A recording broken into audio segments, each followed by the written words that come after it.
Is this thing on? Hello? Welcome to the Elephant Wire podcast. We're doing an interview. Music. Drugs. Laughter. Lyrics.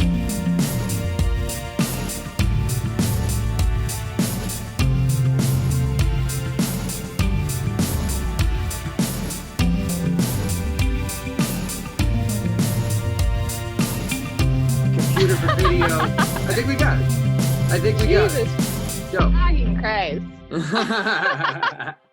But hey, we got it done. We're online. We're doing this. I like it. Yes. Yes. Ali Skeeba of Electric Cherry Gallery, massage, tattoos, stickers, clothes, hats, gloves, galoshes, everything you need.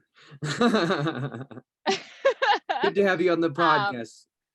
Yes. I'm so happy to be here. Thank you for having me once again. Talk about random shit as usual. Absolutely. Absolutely. Yeah. I was just in there yesterday. I was shooting a bunch of promo video for this episode. And there was a girl in there doing a mural in the back. That, like, wait, Ava?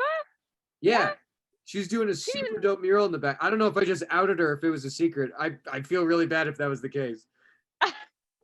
But she's like my right hand lady. She probably wants it to be a surprise, but she hasn't told me at all. But I mean, it was like a plan of action before I was back east. So okay, fair enough. She's like sneaky in the best kind of way. Well, if I did out her completely, just act surprised. That I feel really bad. I will. Don't worry. No, hopefully she doesn't actually watch this or listen to it. Oh my God, are you having a beer too?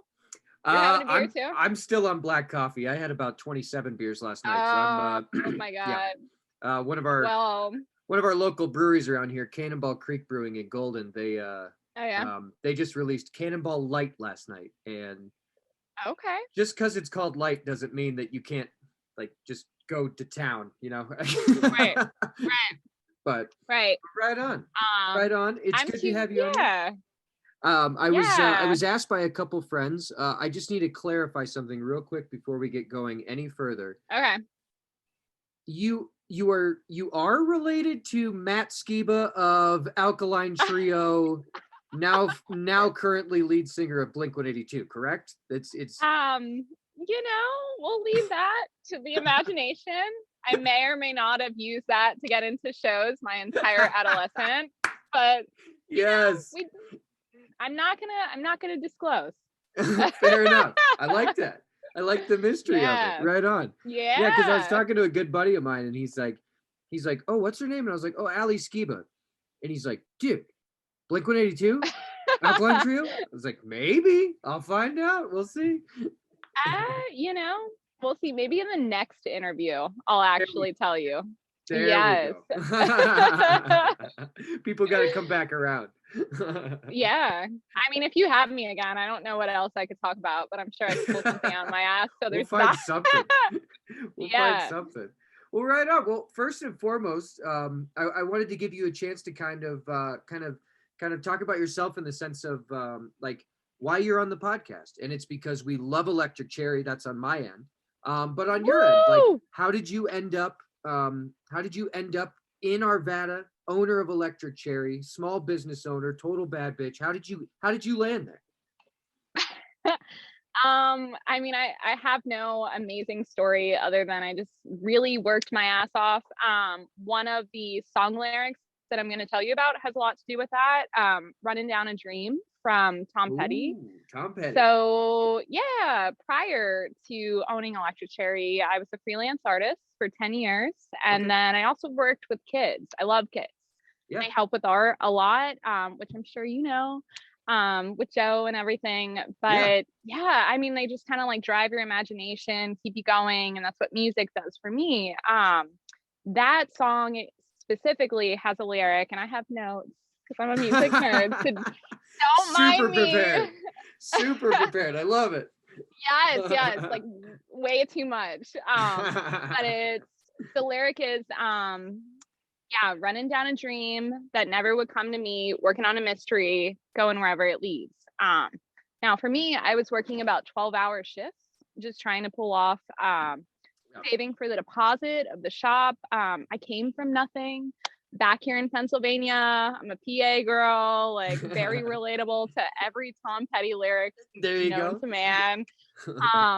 But yeah, I listened to that song a shit ton and just kind of worked my ass off and saved the money for the deposit. I didn't go to business school. I've just always been an artist and an appreciator of the art, and music. Music is a huge part of my life. It's probably up there with like my mom, my grandparents, my brother. That's it. Yeah, absolutely. Yeah, so that's really all there is to it. It just kind of was, I always wanted to own a record store, but it felt so out of reach. It just felt like a crazy dream that I could never accomplish. And I got to a point when I was like 29 and just like, like, what am I doing? Why am I, working for other people? Like, why don't I work for myself? Like, I always just kind of wanted to stick it to the man, Rep the Ramones. There you go. We like that here, by the way. Fuck the man. Yeah, I think that's a little on brand for you, right? That's probably why we get along. But yeah, I've always just kind of wanted to, say carpe diem, like just kill it, just do my own thing. And I think anybody can do that. I think everyone is an artist in their own way, and it's a lifestyle. It's what you make of it. Absolutely. Yeah. So a great follow-up question to that would be, I mean, like you said, you always wanted to own a record store. One thing, anytime that I'm interviewing bands, one thing that I always ask them is like, what was the music that you grew up around? What was the music in your house? And then we can kind of take that from there. It was like, okay, when you were in middle school, what were you rocking out to? When you got into high school, like, did it change? Did it, kind of walk us through your timeline? When you were a kid, what was the music playing in your house when you were growing up? Oh my God. So this is really close to home because I'm actually at my mom's house right now. And we spent the morning just kind of making food and listening to Neil Young and Tom Petty and the Rolling Stones. My mom is like the OG. Like, I'm not that cool. I copy my mom. I copy my aunt, my grandparents. Like, they're the cool ones. But yeah, I mean, my mom loved Neil Young. I think he is a pivotal point in my life for storytelling. I was a visual artist prior to owning Electric Cherry. Now I kind of dabble a little bit more in writing, but with visual art, I like to tell stories and create narratives and things through abstractions, nature, that kind of stuff. My mom always taught me that. She'd always be in the kitchen cooking. Another lyric, I know this is like for the next question. Keep going. I have a whole ton, so we'll get there. Neil Young, Heart of Gold. It's just, I've always just wanted to be like a laid back, good person. And I feel like that song really rings true to just following your own heart of gold. And that can be different, but also unify so many different people. And for me, like, my mom was she is the original bad bitch. Like, she was a single mom, took care of us. Like, she climbed the ladder of success, like, but in a cool, just laid back, relatable kind of way. Always told me don't settle for mediocrity. So here we are. Love that. Hopefully people like it. And that relatable sense of like being a good person and ringing true to, your ethics and morals, is really what I'm trying to do with Electric Cherry. Is there's no aesthetic. It's just, be yourself and, rock out and have a good time and be cool with that. Hell yeah. So what was mainly, yeah. So, I mean, that is like you were saying, I mean, that the music that you were growing up with, like around like, your mom and your aunts and your grandparents, like that's a great jumping off point. Cause like with, Tom Petty and Neil Young and the Stones and like, I'm sure there was some Beatles in there for sure. Oh my God. Yeah. Yeah. Well, even, earlier in the season, we keep his anonymity, Joe Baby. We keep earlier in the first season, the episode that Joe Baby did on When the Levee Breaks by Led Zeppelin. We spent half the episode talking about the Beatles. And like, oh my God. they just come up in every music conversation. How do you not? You know what I mean? I mean, fuck yeah, they were on my list, but I had a list of like 7, so I was like, oh my god, I have to take Tomorrow Never Knows off. Like I can't. With that said, I have a Zeppelin song on there as well. Oh, okay. Tangerine. Yeah. So transitioning from childhood to womanhood, I kind of had to find myself a little bit. And there's a line. Let me look at my notes. Get it. Quick. Get it. I have my like long Robert Plant hair going on right now. If you could do the open vest, he was always rocking those. Things. Right. So Tangerine, there's one line. Living reflection of a dream. For me, I was raised Catholic. It was very thorough. I'm from Scranton, PA. Kind of had like religion just really shoved down my throat, in a good kind of way. You know, I still respect it, but that concept of, you know, living reflection of a dream in science, and just, you know, how we can kind of think about realities and what's happening, and, you know, why we are in one place at one given time. That really stands true to me. Just kind of like, you know, parallel universes and exploring different forms of spirituality. And Zeppelin and the Beatles, to follow up with that last sentiment, they've really given me that. So yeah. Nice. I love that. Well, I mean, I heard the quote long time ago, because I was raised, you know, in a very, very religious family. My dad's a Baptist pastor to this day. Oh wow. Yeah. And, you know, not as involved as I once was, clearly. Yeah. But not long ago, I ended up hearing a quote that was, why does an impersonal universe owe me a personal explanation? And that was it's not a song lyric, but that was definitely a quote that like it changed a lot of my thought process, because, you know, as I started to think about things differently, you know, like going, like you were saying, going from childhood to like adulthood, like trying to look at things differently and try to develop my own foundations. And that was a quote that definitely, like, it got me through a lot of hardship, as far as like trying to just like compartmentalize where a lot of things were. And and I've always loved that. Yeah, that why does when I look up at the night sky, it doesn't owe me shit. Yeah. I owe it gratitude and its in appreciation for its grandeur, but that's about where it stops. I mean, I love that what we don't know kind of reinforces what we do know. It's very exciting. I love it. Absolutely. Yeah. Music as a whole does that, you know, it's medicine for the soul. Yeah. And it's, you know, it's so funny how like the couple songs that you've brought up so far were very pivotal at very specific moments in your life. And that's another thing I always love that music can be is there are songs that like they'll come up every now and again just when Spotify's on shuffle. And I love the song, but I'll skip it because I don't need that song right now. You know what I mean? Like one of the big ones would be Constantine. By oh shit, I just spaced on the band name. And it's Andrew McMahon is the writer of it, and he's done all sorts of different projects, but one of his first projects is a song called Constantine, and that was a song way back in the day that like it's like a 12-minute song about him finding out he got cancer. Has nothing to do with what I utilized the song for, but it was so pivotal. And so it's one of my desert island songs, but I don't listen to it actively because I don't need it right now. Like, that's a good point. When you asked me to kind of put song lyrics together, I was like, oh shit, like what are my desert island songs? And like I kind of like put a little capsule together, but it just kind of can go all over the place. Like, I mean, all of my teenage years were full of angst, all punk rock, and you know, I'm showing my age. I definitely was into like emo music and alternative and Deftones, all of that. So that's a big pocket as well. Sure. Yes.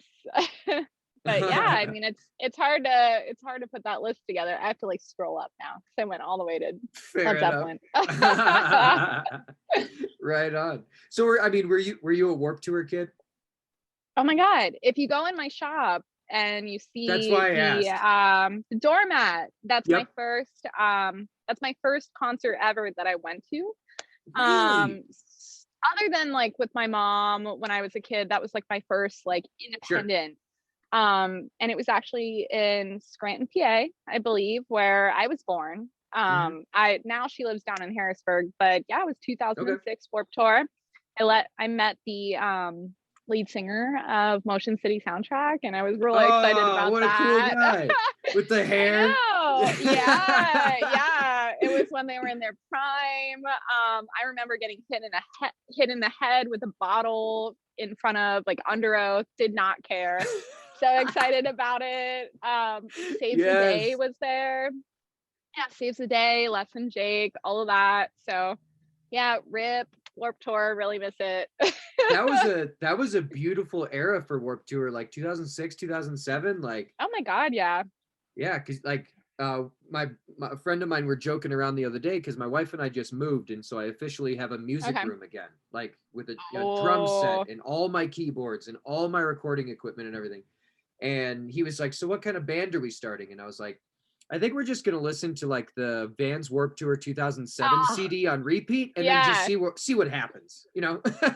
Oh my God, can you please do that? You know you're gonna play. You're gonna definitely play Electric Cherry, that's for sure. There we go. Because we were even talking like, I'll dress like Forever the Sickest Kids. He'll dress like. Oh, I forgot about them. He's like, I'll dress like Under Oath, and I was like, yeah, that's a good idea. Yeah. And then we'll get someone to dress like Gwar. Just like, you know, try to get everybody in there. Yeah, absolutely. Why not, right? That'd be too much fun.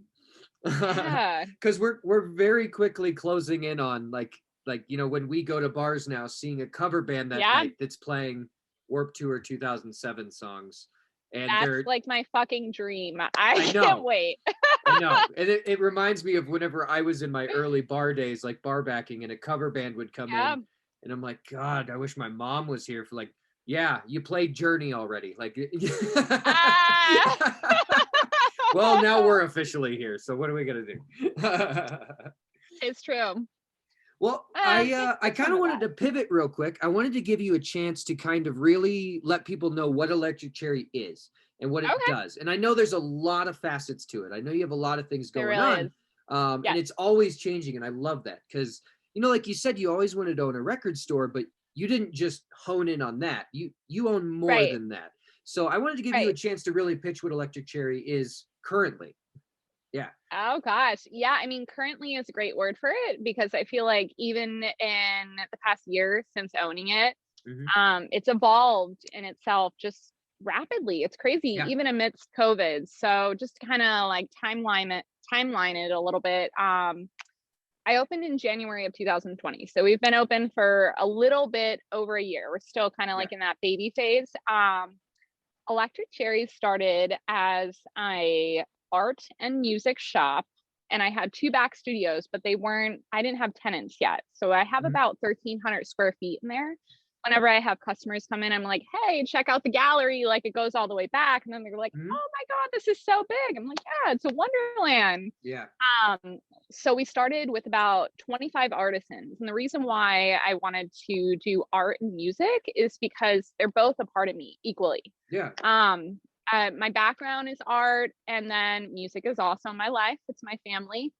I was really influenced by a place in Brooklyn. A few years ago when I was about 25, I went to go to Brooklyn for the first time at the Brooklyn Bowl, and Questlove was there. Yeah, so Questlove was just randomly there that night DJing, and we were hell yeah, love Questlove. Right, it was fucking amazing. We just stumbled upon it. We didn't have plans to go there. We were 3 feet behind him, but the concept of that place is so cool because it's a brewery, a restaurant, a dance floor, a bowling alley, and then I think there's some art mixed in as well. So I really liked how you can like go in a space and do more than one thing, because that's my personality. Like I'm a sponge to a million different things.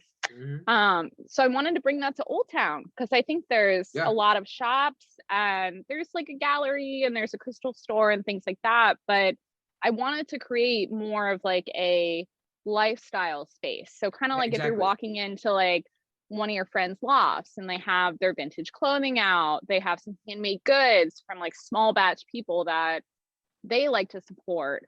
They have art from their friends hanging, and then they have their entire record collection out.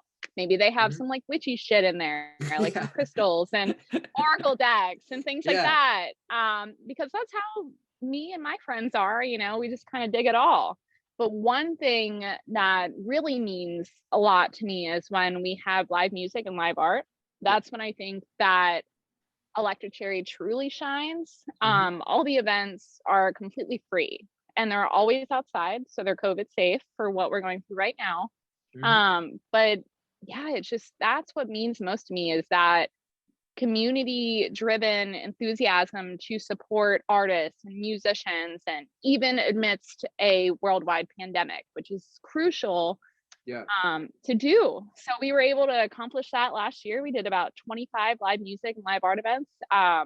From now until about October, I'll be slanging multiple different events. We have something next Saturday, May 1st, a couple in June. So yeah, that's kind of like the message, is just, you know, be an artist yourself, support the arts, you know, free spirited, open-minded. I think that's probably like by far my favorite thing just about the art community in general. And by that, I mean that like umbrella statement of musicians and graphic designers and you know, sculptor, paint, like wherever it goes from there, how tight knit it is, you know, like anytime you have something like the Electric Cherry, and you have that collective mindset, it creates so much more community, like you were talking about. How could it not, you know?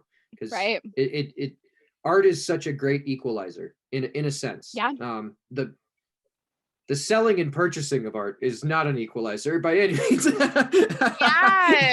But the appreciation and the love for it and the creation of that is a great equalizer. And I've always loved that about the arts. It's so much fun. And you absolutely hit it on. I mean, that's why I worded the question the way I did, was what's Electric Cherry right now?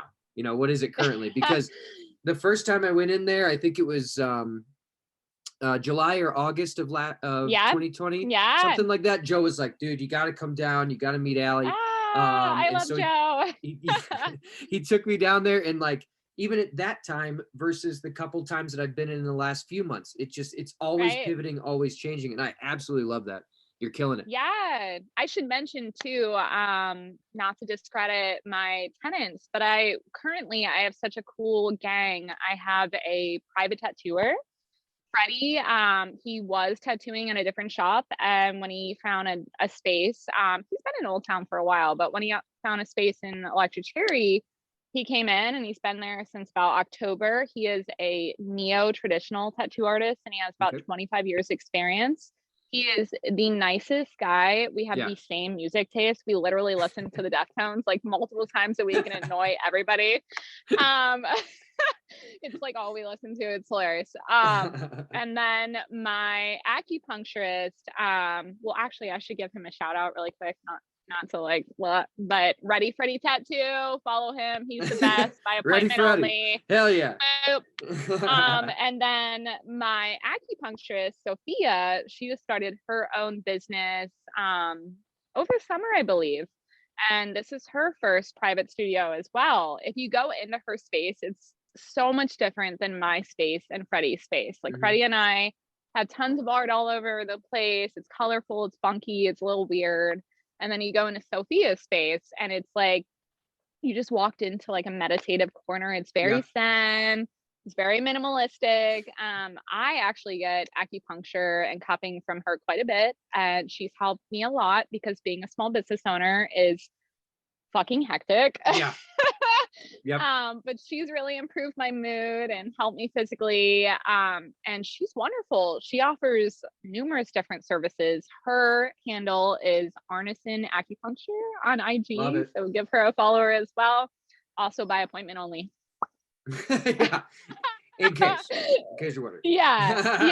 So they're great. And I'm really excited just to have people to spend time with and just kind of have that dynamic flowing. It's really nice. Absolutely. Right on. So one of the things that I noticed yesterday whenever I was in there was you have your records kind of broken up, new and Right. used a little bit, like Right. like most record shops are. But whenever you were going more like you said, you always wanted to own a record store. Did you want to be more of like a consignment, like on that side, or did you want to be more of like people are coming here to buy new music? Did you kind of want to mix? Where did you want to land on that? That's a really good question. My main goal is to offer music affordably, because whenever I was a teenager, I didn't come from money. I didn't have a lot. So when I wanted to buy records and stuff like that, I had to budget that into everything else I had going on. And I do get a lot of kids. Records can be a big expense quick. Yeah. Yeah, and there's it's kind of like coffee, like people like different things. There's different types of audiophiles. Like some people are only looking for the new contemporary stuff. Some people want the colored limited presses. Some people only want the original presses, from all those great bands like Pink Floyd and stuff. So I kind of like to have a mix of everything. And right now I have a wonderful flow in my shop that's completely sourced within Arvada. So cool. So the only stuff I actually order in is the new stuff that I get from a distributor. So all of that is really standard. A lot of it you can't actually find on Amazon, because I like to kind of mix in live albums or get colored limited presses, maybe like Otis Redding live in Europe, which you won't always find everywhere, something like that. But when it comes to my used stuff, that stuff is sourced from really fucking cool retired people in Old Town Arvada. Yeah. Yes.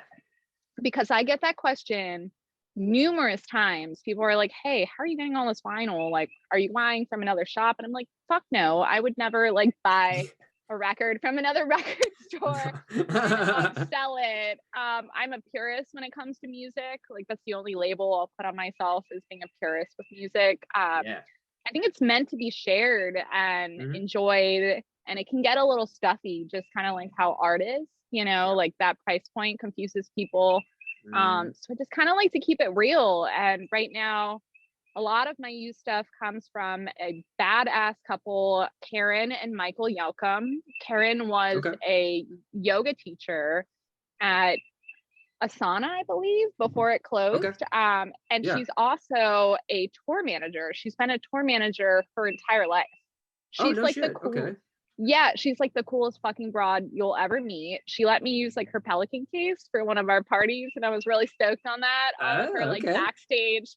Yeah, she had all of her like backstage passes. Like she toured with Korn. Like it was really fucking cool. And then Michael, I still kind of have to learn a little bit how they actually met, but Michael played with Korn. He was a drum tech in LA for many years. He's been playing drums since he was 10 years old. He's still playing. He plays with Ryan, Chris, and the Rough Cuts. They are they're fucking incredible. Sorry for cursing. I'm very enthusiastic about music. It's my favorite thing. That's the way you speak. That's the way you fucking speak. It's fine. It's fun to talk about. I get excited, but Ryan, Chris, and the Rough Cuts are going to play again this summer, and I highly recommend coming because it's free, which is ridiculous because they will get out and shred in the street. Last summer, Ryan and his bassist, who's female, they went out into the street of Old Town and just started shredding their guitars. Michael did a 3-minute drum solo. He's so badass. Like he just had surgery. They're actually playing a show tonight. But he played with Jackson Brown. I can't even go over, like he's so cool. Not to miss. And then I have one other dude, Kevin. Kevin is really cool. He's like my old hippie friend. He actually came in to see me last week, and I had an employee there, and they were like, oh, I can take the vinyl for her. And Kevin was like, no.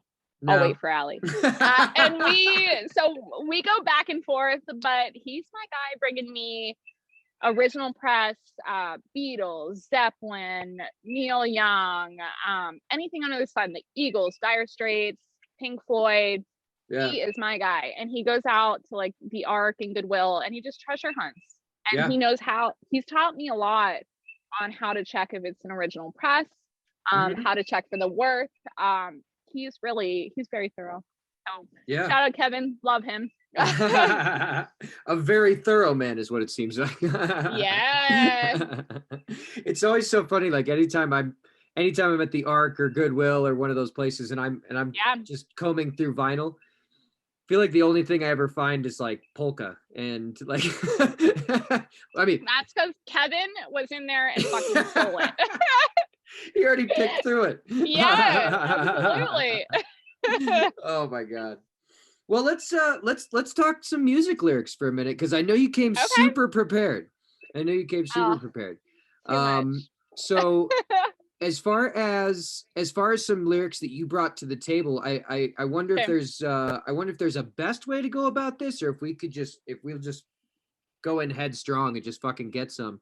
Because I think so far we've talked about some lyrics of like, how you ended up starting Electric Cherry to begin with, or different things like that. One of the questions that I'd sent you to kind of mull over was, what are some lyrics? And I think the jargon that I used was that are bringing it to the table. So let's go with that. What are some lyrics in your mind that are just fucking bringing it, and they're not looking back, and like they just smack you in the chest and you can't even help yourself? What do you got for us? Okay, so I'm gonna kind of go dark to light for you in concept. Okay. Yeah, this is how prepared I am. It's ridiculous. So a song that has always stuck out to me from my life personally has been Serve the Servants by Nirvana. There's a lyric that's pretty dark, and I'll read it to you. It says, "I tried hard to have a father instead, but I had a dad. I just want you to know that I don't hate you anymore. There's nothing I could say that I haven't thought before." So that's pretty fucking dark. And to get into that for you, when that really made an impact on me, I was turning 29 right before Electric Cherry. I was at Cal Jam Fest in Pasadena for my birthday. Okay. That day I actually met Dave Grohl. Just so you know. But it was the third. Yeah, that's another story if you want to hear it. That was the third Nirvana reunion ever, and it was a surprise because this is like Dave's fest and everything. Since he lives right there. But yeah, Joan Jett came out. I forget who sang "Serve the Servants," but Chris Novoselic was there. Okay, so this was fucking huge. Like, this doesn't happen other than like the Rock and Roll Hall of Fame, I believe. Yeah. But that was also the day that my dad passed away. So it was also, I never had a relationship with my dad. It just didn't work out, it was just kind of one of those things. So my mom took it upon herself to move down to Harrisburg, create a life for us, and just handle the situation. As a kid, it hurt for a while. Didn't really understand. Now as an adult, it's just kind of one of those things where you don't miss what you never had. So a song like that for me just kind of like sets things in stone where, I have that built up angst, but I'm ready to let go of it, and it just kind of comes out with the guitar riffs. So it's pretty dark, but we're good. Like, we made it through. So that's pretty pivotal to me. Nice. I think a lot of times too, like exactly what you were talking about. I think a lot of times just the acknowledgement of pain is almost the toughest part. I mean, just acknowledging that there is something to actually work through is absolutely tough. But once you break through that first barrier, once you start actually moving toward that way, things get a lot easier and a lot lighter. For sure. Yeah, that's awesome. That's awesome. Yeah. What do we got next? I'll move through Elton John. My mom loves Elton John. So do I. Who doesn't? This is very hard. I'm definitely a Tiny Dancer girl, but I need to get a little more into the catalog. My Father's Gun off of the Country Comfort album. The lyric that says, "As soon as this is over, we'll go home to plant the seeds of justice in our bones, to watch the children growing and see the women sewing.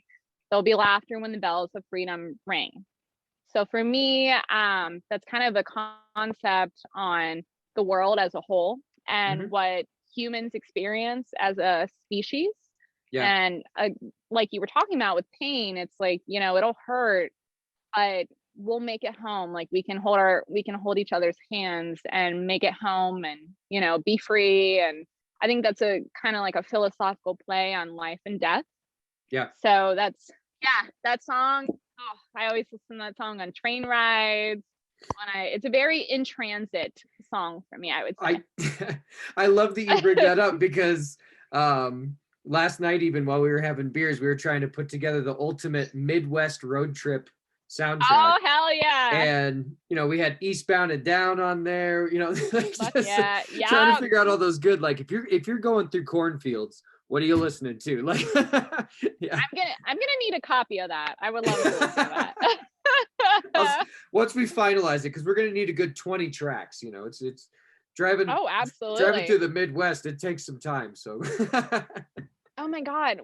I know there's something in High Fidelity where they talk about making a playlist and it just like fucking hits the nail. Like it's an art form, you know, it's very, you know, it's all got to come into play. It's got to transfer. And to get off topic, my favorite Beatles album is actually Love, because I love how every song goes into each one. I just think it's a wonderful story. Yeah. All right. I remember the first time I listened to that album, that was when I was going through like my John Lennon phase, where I was I was wearing pea coats and like, and like, I was going through a total John Lennon phase. And I remember like, that was the first time that there was an album that really, really stuck out to me of like, it was almost like it was one giant story that went along. Yeah. Oh yeah, for sure. I love that. I think we hit most of the list. Just to make it light and airy, the last song that I love is I love the Cars. I don't have any friends that listen to the Cars, and it confuses me because I think they're fucking incredible. There is a cool couple above my shop in Old Town, and they love the Cars. They're always like DMing me, like, "Did you get it in?" Because I'm always playing it on my story. I'm like, no, sorry, it's hard to get. But just their self-titled album with Good Times Roll on it is just like, I just don't know if there's like a better song just to kind of like feel free and just lose yourself in the tune. A lyric that sticks out is, "Let them leave you up in the air, let them brush your rock and roll hair, let the good times roll." Yeah. I think that just kind of sums me up as a person. I love music. It just, you know, always makes me feel good no matter what is going on. No, it's always funny how music can either induce a feeling, it can complement a feeling, or it can change a feeling. And it has everything to do with intention. You know, if I had a rough day at work and I get in the car and I throw on Slayer, like, I'm sorting through it. But if I'm having a great day and just like I'm in my wood shop or I'm just, you know, doing whatever around the house and I throw on Slayer, it's a very different feeling, but it's still Slayer just ripping it up. Yeah, absolutely. I love that. I love that. My brother, Go ahead. Sorry. No, I was just gonna say my brother would love you. I'm actually wearing his shirt because I didn't bring enough clothing. I do love the Ramones, but I said, can I please borrow something? Like I only have like sweatpants. But he's like my punk rock, like just ska, just really, we love to just like scream, sing in the basement, be ridiculous. He would love that sentiment for sure. Absolutely. Well, the first interview that we did was with Shihara from Sri Lanka, and her name in Sri Lanka is the Queen of Metal because she was the first. Wow. She was the first female metal singer to release a full album in the country's history. Oh my god! And that's so badass. Exactly. Damn. Oh, she's a total bad bitch. And it, like when we were doing the interview with her, one of the first questions I wanted to ask her was like, so, you know, the new music that you're recording, she was telling me about how she finally gained the confidence to like start growling. Yeah. And I was like, so your two sons, like whenever they hear that, do they know it's you? She's like, they love it. They love it. They just start They start headbanging around the room and jumping on the bed and doing it themselves. I'm like, God, that's so cool. That's so badass. A dream. That's a dream. Exactly. Oh, Yes. I love it. I love it. Well, I thank you so much for walking us Of through like lyrics course. that mean a lot to you. I mean, I think a lot of times, the question usually just gets presented like, what music are you into? And that's such a broad, wide scope. And I Oh my God, yeah. I think that's one of the beautiful things about lyrics is that, you can ask someone like, maybe not so much of like, oh, what music are you into? You could be like, hey, what are some lyrics that like jump out at you? Because everyone's got some logged in their head. Like, some lyrics, some Seosin lyrics that got me through back in the day where, stop. yeah, right. Yeah. Talk about Warp Tour 07. Yeah. But the song, it's so simple. Yeah. Original Seosin for sure. Anthony Green, Circa Survive. Yeah. But from when Cove Reber was the lead singer of Seosin, they released that full album. I forget what it was called. But there's a song on there that the lyric has always stuck out to me. It's so simple to be afraid. It's so simple to know who you are.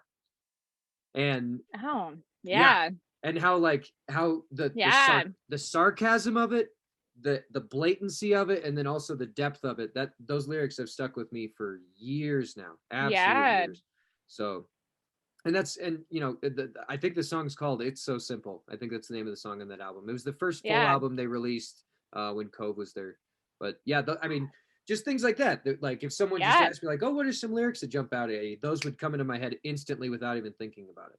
And I might have to dig into that today. I might have to get into that. Yeah. Because that album had Bury Your Head. It had You're Not Alone. It had, it was the one with the Beatle on it. God, I wish I could remember my MySpace password because like I would just love like I get so upset about this because like there's all these like old pictures that I would love to see and then like all the songs that I would put on. Oh my God. Like, damn, like I can't remember it. I have no idea. It's somewhere out there in the interwebs. Yeah. And I'm sure we've hit some statute of limitations where we're not getting back in now. Like, right. Like I forgot my password. Like, yeah, that was years ago. We did too. Like, yeah, they're like, you're old as fuck now. Like, no. But I need to change my top 8 friends. Let me in. Oh my God, that was such a big deal. God. Right. Well, and even my wife and I have talked about this before too. Like, there was a time when all of us knew how to write HTML code. Yeah. And like, I have no idea how to do that anymore. But there was a time where like I could write HTML code because I needed to change my background. And that was the only way you could do it. Oh my God, MySpace. Too much fun. Yeah. Well, right on, Allie. It was fantastic to talk to you today. I am so excited. Yeah. We are big fans of Electric Cherry. Absolutely. And we're big fans of you and how much you do for Arvada and everything. Super dope to talk to you today. I also wanted to let you know today's episode we are dedicating to your mom. She's definitely been in our thoughts and on our hearts. Thank you. So a lot of love your way. Thank you. I really appreciate that. Yeah, absolutely. Absolutely. I mean, she's the reason I'm here, and I have a personality that's not robotic. So exactly. It's really she's the reason. So thank you. There we go. I really appreciate that. Right on. Well, Allie, it was fantastic to talk to you today. We will talk to you again soon. We're gonna keep pitching Electric Cherry anytime we can. I mean, you're constantly getting write-ups in like Denver Post and everything else because people are getting words getting around. Oh, I need you to help me find some more bands. That's what I need is just some more local bands that want to play. That should be like our next thing that we do. Yeah. I'm into that. Well, that was actually one question I forgot to get to was, I mean, we brought up a couple local bands, but what's a local band in the Denver area that like maybe, let's think of it this way, like maybe you booked them for one of your events and we're just like, all right, cool, I booked a band. And then when they got there, you were like, holy shit, like these guys are killing it. Yeah. So I have to say, like one of the most professional acts I had was the School of Rock. They of Broomfield. They were incredible. They did a cover set and they played like Alice in Chains. They played The Temptations. Like they played every genre. Oh, they were everywhere. They were so professional. It was freezing cold, and they got up there, they rocked out, they did great. They were punctual, which is very hard. They are actually coming back to play June 26th, and I couldn't be more excited. And also Viva La Noche. They were just they blew me out of the park. It's a Latin fusion 3-piece, and they were just phenomenal. So I think they were really professional, and they did a really good job. And yeah, it was awesome. I can't wait for them to come back May 1st. May 1st, right on. I love it. Yeah, I spent all day yesterday listening to corridos. Like I just turned the radio station to corridos, and I was just like, I had too much going on that day. I needed something to take me out of my funk, and that was the only thing that was going to do it. Oh my God, that's me with jazz. If you ever come into the shop and like I'm playing jazz, or I'm playing just some like really good soul music, because I have a lot of fucking work to do, and I just need something that's going to like, that I don't have to think about, that's going to make me feel good, help me stay motivated. So yeah, you'll know. I love that. There's a little tip for everybody. Little under the radar. Yeah. Yeah. I love that. Well, anybody listening right now, if you're ever in Arvada, Colorado, in Old Town, stop into the Electric Cherry, buy a sticker, buy a shirt, buy some records, get a tattoo, get some acupuncture. You got everything going on. I love it. Hell yeah, come visit. Right on. Talk about music with me. That's my favorite thing. Talk about music. Tell me your favorite music. I love that. If you don't have a penny to your name, just stop in and shoot the shit with Allie. Yeah, that'll be a good time. Yeah, yeah. That's what I live for. That's like it's my religion. I love it. Exactly. Well, I remember in my notes originally, whenever I was trying to get everything in order for this episode, one of the questions, I ended up wording it differently here, but the way it was originally worded was, so you're obviously a music nerd like me, and then and then it went from there. Can you tell? Exactly. Yeah, it's weird. Yeah, I love it. Well, Allie, thank you so much for being on the podcast today. It was great to talk to you. We will we'll have to have you back on again, and maybe even get even more in depth in some more lyrics. We'll break it up by decade or something. Oh my God, I have so much to talk about. If you're ever bored, just hit me up. I love it. I can ramble on. I love it. Well, right on, Allie. It was great to have you. We'll talk to you again soon. Thank you so much. Thanks, Jake. Bye.